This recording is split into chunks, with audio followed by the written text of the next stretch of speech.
Look, after 4 decades working around banks, markets, and client portfolios, I've seen crashes, credit events, liquidity freezes, housing busts, and every flavor of once-in-a-lifetime crisis the media can name. But what I'm watching now may be the most quietly destructive threat to individual wealth I've ever seen. It isn't a bank run. It isn't a dramatic market collapse. It isn't even the kind of risk that shows up in a headline. It's the systematic erosion of purchasing power for anyone holding too much cash. And the reason it's so dangerous is psychological. Cash feels safe. Your balance doesn't swing. Your principal is still there. You can see it, touch it, count it. And if your deposits are within insurance limits, you feel protected. But that sense of safety is incomplete because deposit insurance protects you against bank failure. It does nothing to protect you against the slow, steady destruction of what your money can actually buy. That's the real risk. Not whether the number in your account goes down, but whether the value of that number is shrinking every month. This isn't conspiracy talk, it's math. If your savings account earns 1 to 2% while the cost of living rises 4 to 6%, you are losing purchasing power. Every year, compounding. Do that long enough and you don't just miss opportunities, you lock in long-term financial decline while believing you're being conservative. So today I want to walk you through 5 forces making cash unusually dangerous over the long run, why this environment is likely to persist, and what smarter, non-exotic alternatives can look like for people who want safety and purchasing power protection. Quick disclaimer, this is general education, not personal investment advice.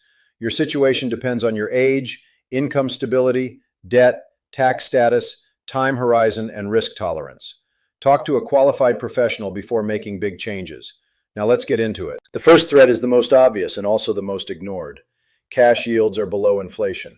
People don't like to hear that because it sounds like someone is attacking being responsible. But responsibility isn't defined by where you park money. It's defined by what that money can do for your future. Here's the simple math. Savings yield 1 to 2%. Real-life inflation pressure, often 4 to 6%, and for many households, higher on essentials. That gap means you're losing 2 to 4% of purchasing power per year. And because it compounds, the damage accelerates over time. A lot of people see their balance rise slightly and assume they're winning, but purchasing power is what matters. If your account grows from $100,000 to $122,000 over 10 years, but prices rise faster, you can end up able to buy the equivalent of $65,000 to $75,000 of today's goods and services. Your statement looks better. Your life gets more expensive anyway. That is the trap. Nominal safety masking real decline. And unlike market volatility, where prices can fall and then recover, purchasing power lost to inflation doesn't bounce back automatically. Once prices reset higher, they rarely reset lower across the board. The second threat is that inflation isn't just a temporary spike anymore. It has structural fuel. People keep waiting for the return to normal. But the forces keeping inflation sticky are not just a single event. They are embedded in policy and in global economic trends. Look at the drivers that don't disappear in a quarter. Very high government debt and persistent deficits, aging demographics and rising healthcare labor costs, deglobalization and supply chain resilience spending, more redundancy, less efficiency, infrastructure and defense spending cycles, housing shortages in many regions, monetary policy constraints when financial stability becomes the priority. Whether inflation is 3%, 4%, 5%, the key point is that the system is no longer built for the ultra-low inflation world people got used to for years. And when you combine that with savings yields that don't keep up, cash becomes a slow bleed. The third threat is policy bias. Modern systems tend to favor borrowers over savers. This isn't ideological, it's structural. When a country carries high debt, the easiest political path is rarely austerity.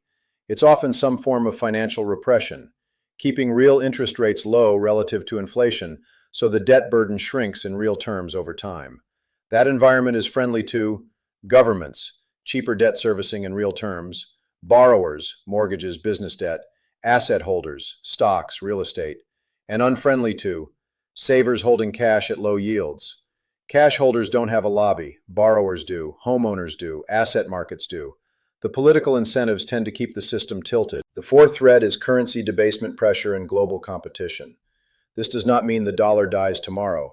That's a lazy take. It means that in a world where multiple blocs are building alternative settlement systems, diversifying reserves, and competing economically, the long-term environment becomes less stable than the post-Cold War era people assumed would last forever. Even modest currency debasement matters when you're holding large cash balances for years. The safe thing becomes quietly expensive. The fifth threat is opportunity cost, the one nobody wants to calculate. Even if you ignore inflation and focus only on returns, holding too much cash has a brutal long-run consequence. You miss compounding. Here's the simplest illustration. $100,000 at 2% for 20 years, about $149,000.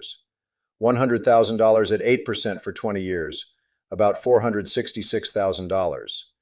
That difference, over $300,000, is not a little better performance. It's life-changing. It's the difference between stress and flexibility, between working longer and retiring earlier, between barely managing healthcare costs and being able to handle them. And the longer you wait, the harder it becomes to catch up, because time is the ingredient you can't replace. Now, people hear this and immediately say, so what, I should throw everything into stocks and hope for the best? No, that's not the point. The point is that your choices are not limited to cash or all-in risk. There are middle options, boring, structured, risk-managed tools designed specifically to preserve purchasing power.